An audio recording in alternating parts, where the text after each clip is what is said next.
Isa ka bang aspiring YouTube vlogger at gusto mong malaman kung paano kumita ng pera dito sa YouTube? O di kaya naman monetize ng YouTube channel mo at gusto mong malaman kung paano ma-pay out ng safe and secured ang YouTube earnings mo? Well, you found the right video dahil for today, ituturo ko sa inyo ang tamang proseso at kung anong pinagdaanan ko para makuha ang aking YouTube sweldo. Let's go!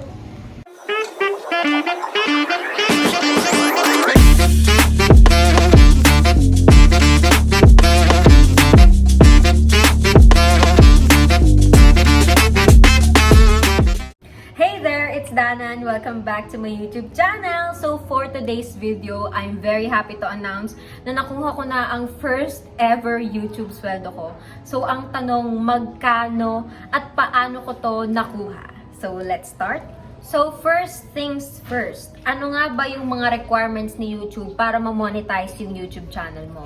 Una, dapat meron kang channel, syempre. At dapat meron ka na ring 1,000 subscribers at 4,000 public watch hours.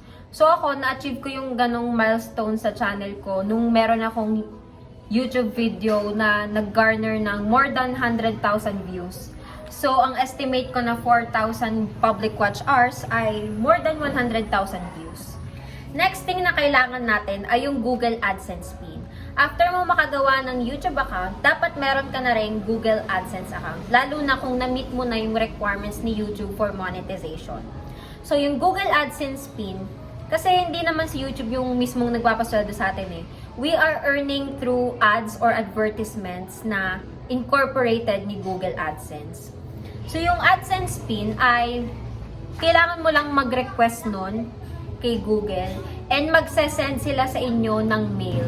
So, akin yung naging case ko is, pinadala siya sa post office. And ang kamalian ko lang nun, inintay ko siya na iabot sa amin door to door. So, ang tagal ko nagintay nun, more than 6 months ako nagintay for Google AdSense pin.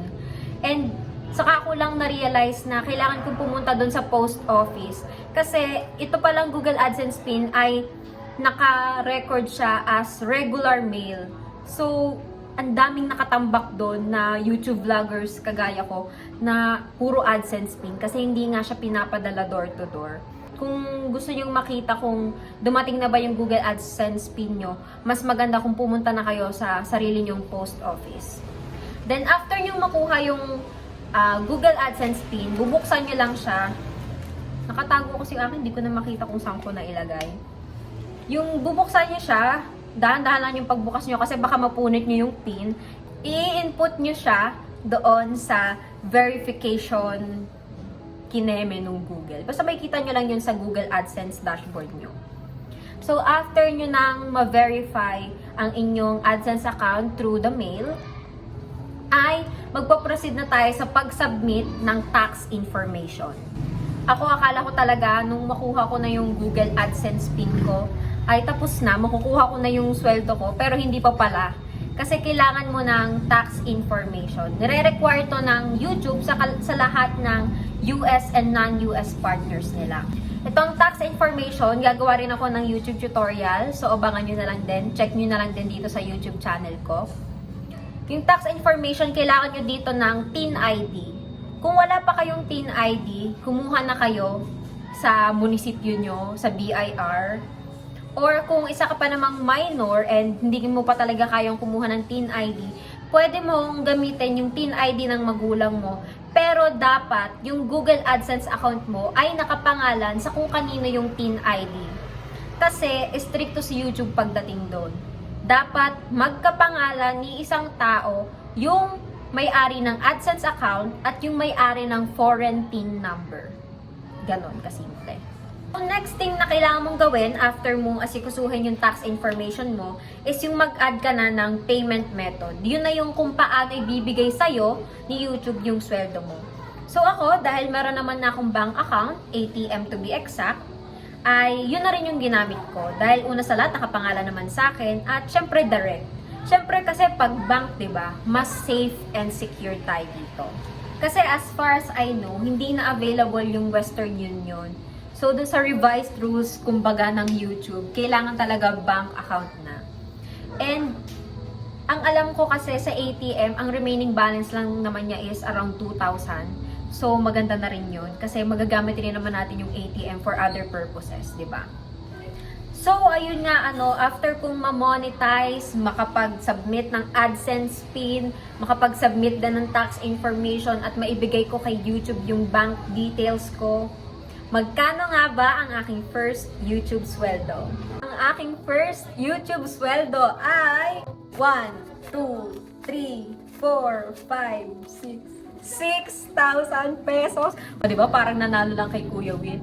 So, una sa lahat, thank you po talaga kay Lord. Dahil kung hindi dahil sa Kanya, ay hindi ko naman ito makakamit.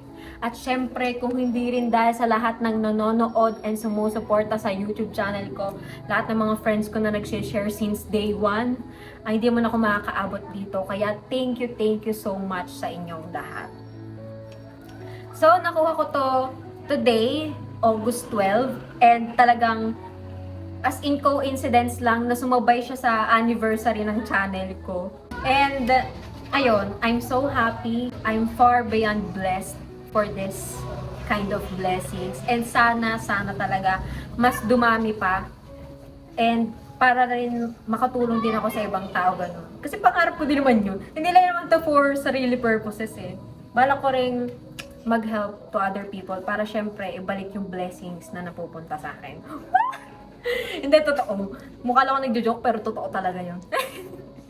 Na-payout ko po tong YouTube sweldo ko sa pamamagitan ng ATM machine, yung BankNet ATM machine dun sa Walter Mart malapit sa amin. So to wrap up this video, thank you so much po sa inyong lahat. Pati sa'yo na nanonood ngayon nito. Manifesting lang talaga for more blessings to come. So, thank you so much for watching. I hope that you find this video helpful, informative, and entertaining as well. So, thank you so much for watching. Bye!